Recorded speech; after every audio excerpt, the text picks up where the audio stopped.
तो Faraday law start करते हैं, ठीक है ना। तो फैराडेज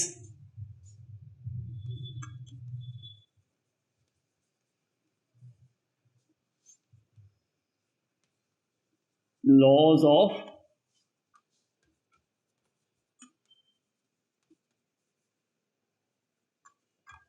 इलेक्ट्रोलिसिस। तो फैराडेज ने क्या किया कि क्वांटिटेटिवली कितना अमाउंट जो है किसी सब्सटेंस का डिपॉजिट होता है या लिबरेट होता है by passing a particular quantity of charge, that is calculated by Faraday and he gave two laws. तो फैराडेज फर्स्ट लॉ जो है वो क्या बोलता है कि जैसे मान लिया अपने पास सोडियम पॉजिटिव है, तो सोडियम पॉजिटिव में कितने इलेक्ट्रॉन पास करें हम कि सोडियम मिल जाए? 1। तो सोडियम पॉजिटिव में हमने एक इलेक्ट्रॉन अगर पास करें तो वी गेट सोडियम सॉलिड। इसका मतलब कि अगर मैं एक इलेक्ट्रॉन पास करें तो एक सोडियम मिलेगा। तो मैं मोल की बात करता हूं, एक मोल इलेक्ट्रॉन अगर पास करूं तो I will get 1 mole of sodium solid. अब एक मोल सोडियम कितना होता है? 23 gram. And what is the charge on 1 mole of electron? 1 Faraday. इसका मतलब 1 फैराडे अगर इलेक्ट्रिसिटी पास करें तो 23 ग्राम डिपॉजिट होते हैं। तो अगर मैं 2 फैराडे पास करूं तो 46 ग्राम। इसका मतलब ये हुआ कि जो वेट डिपॉजिट होता है that is proportional to quantity of the charge passed. Weight deposited is equal to is proportional to quantity of the charge passed. अब ये it is equal to Z into Q। Z is constant of proportionality. यहां W क्या है? Weight of substance deposited और liberated, यहां at cathode, और anode का भी ऐसा ही होगा। और जो Q है that is the quantity of charge passed. सही है। तो इसका मतलब ये हुआ कि ये जो बाकी बचा Z को बोलते हैं हम electrochemical equivalent. Z is electrochemical equivalent. जैसे मैं सोडियम की जगह कोई और आयन लेता हूं जिस पे हायर चार्ज है, लेट अस से एल्यूमिनियम 3+। तो एल्यूमिनियम 3+ में के लिए तो हमें 3 इलेक्ट्रॉन चाहिए। अगर मैं 3 फैराडे पास करता हूं तो 1 मोल डिपॉजिट होगा। और 1 मोल कितना होता है? 3 फैराडे पास करूंगा तो 27 ग्राम डिपॉजिट होगा, ठीक है ना। तो इसका मतलब यहां पे अगर 1 फैराडे पास करता हूं तो सिर्फ 9 ग्राम डिपॉजिट होगा। और 9 ग्राम एल्यूमिनियम का क्या होता है? एटॉमिक वेट इसका कितना है? 27 ग्राम। और 9 ग्राम क्या है? Equivalent weight. क्योंकि इक्विवेलेंट वेट क्या होता है? Molecular weight over molecular weight या एटॉमिक वेट इस केस में, है ना। तो equivalent weight equal to molar mass over n factor. तो यहां n फैक्टर कितना है? 3। तो ये है इसका इक्विवेलेंट वेट, ठीक है। तो यहां पे देखो, अगर मुझे Z फाइंड आउट करना है तो Z is equal to W over Q। सही है। तो अगर ये है वेट और ये है quantity of the charge passed, अगर मैं इसको 1 फैराडे ले लूं तो ये जो जितना वेट 27 डिवाइड बाई 3 कितना हो जाएगा? 9 हो जाएगा। इसका मतलब 1 इक्विवेलेंट जो होता है डिपॉजिट होता है जिस चार्ज से, उसको हम इलेक्ट्रोकेमिकल इक्विवेलेंट बोलते हैं। समझिए बात को। अब पहले यहां से क्लियर करते हैं कि Q जो है उसका रिलेशन क्या होता है I से। Q जो है चार्ज है, अब I is current in ampere, और अगर क्वांटिटी ऑफ ये जो टाइम इन सेकेंड, तो Q is equal to I into T. इसका मतलब ये हुआ कि जो वेट है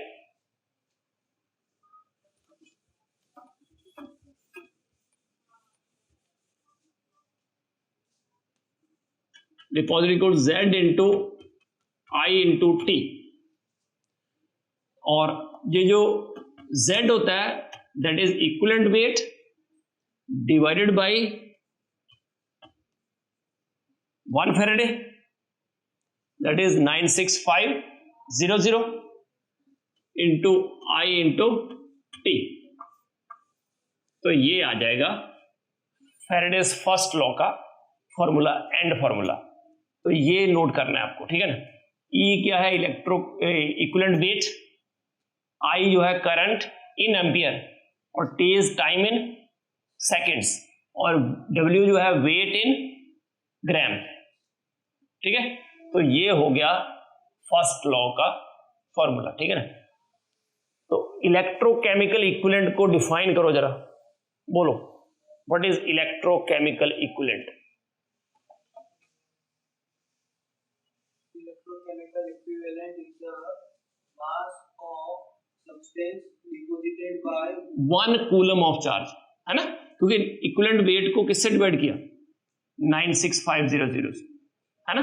तो एक फैराडे में इतने होता है ना। तो 1 फैराडे में इक्विवेलेंट वेट, ठीक है ना। तो कितना वेट डिपॉजिट हुआ किसके, 1 कूलम से, क्योंकि 96500 कूलम से डिवाइड किया हमने, है ना। तो इसका मतलब कि इलेक्ट्रोकेमिकल इक्विवेलेंट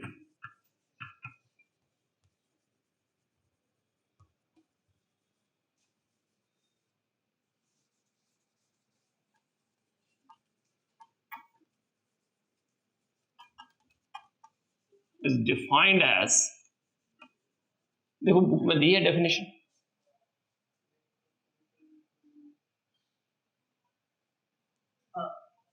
बोलो क्या लिखा है।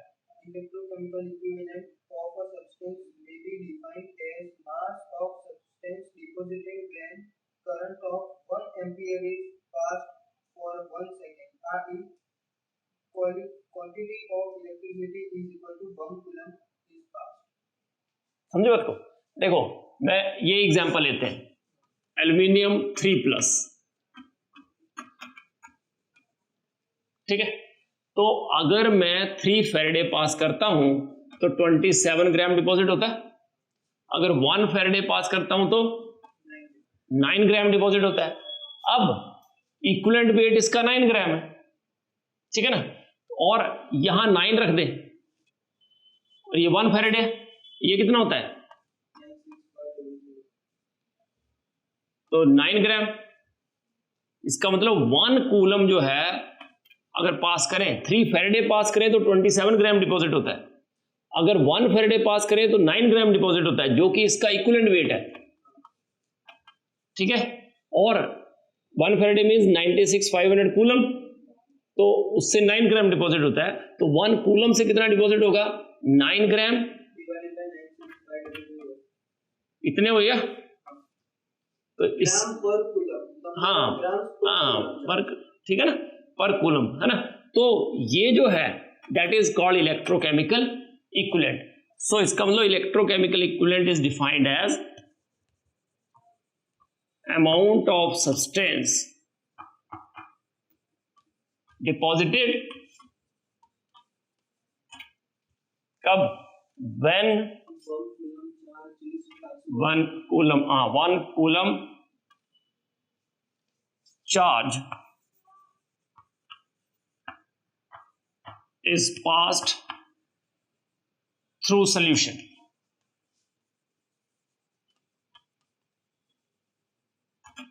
solution of the substance, है ना।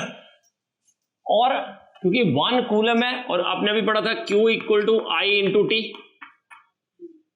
Q है कूलम, तो 1 coulomb that is equal to 1 ampere into 1 second, ठीक है ना। तो इसका मतलब ये हुआ कि it is also defined as और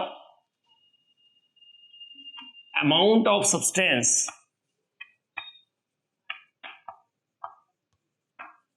deposited when current of 1 ampere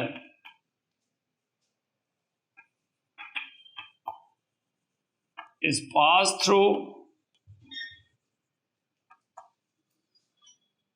the solution of the substance for 1 second, right. तो सिंपल आपको ये फॉर्मूला याद रखना है जब भी वेट डिपॉजिटेड निकालना है, right.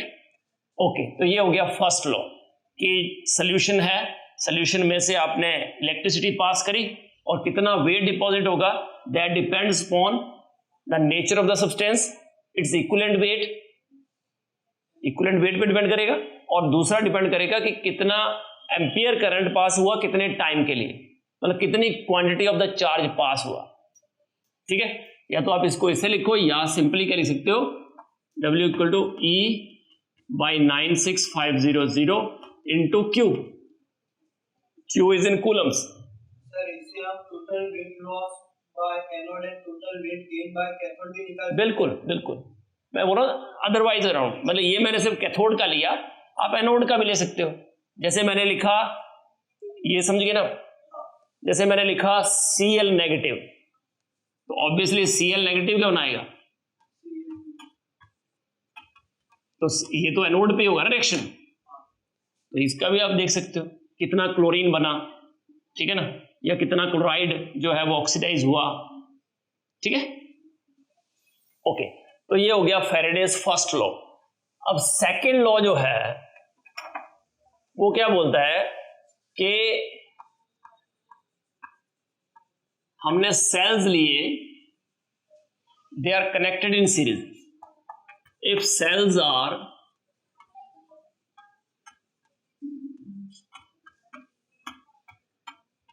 Connected in series, physics में पढ़ोगे सीरीज और पैरेलल, है ना।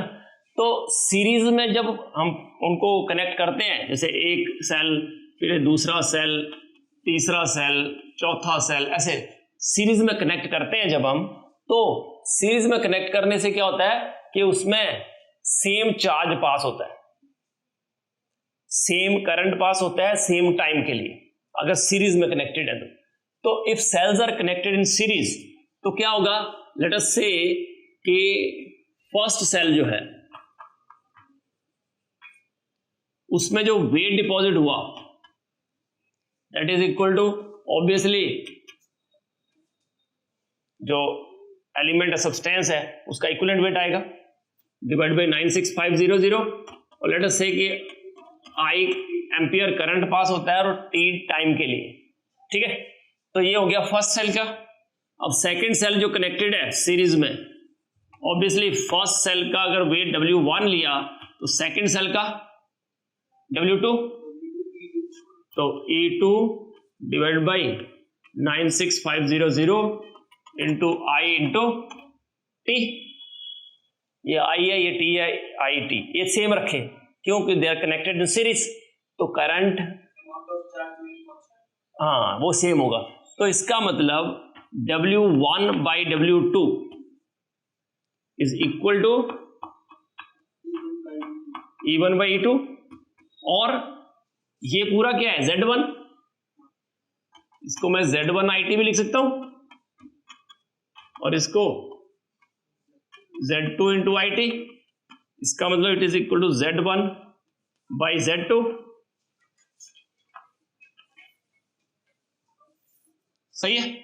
तो इसका मतलब कि सेकेंड लॉ क्या बोलता है कि if cells are connected in series then ratio of the weights deposited, then ratio of weights deposited ratio of the weights deposited on two cells या two electrodes is equal to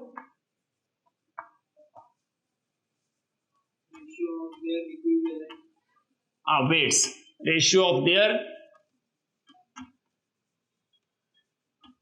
equivalent weights or ratio of their electrochemical equivalents.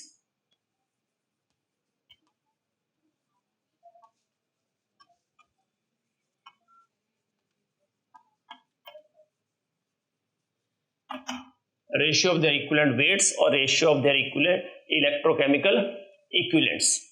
तो ये हो गए अपने पास सारे दोनों laws, है ना।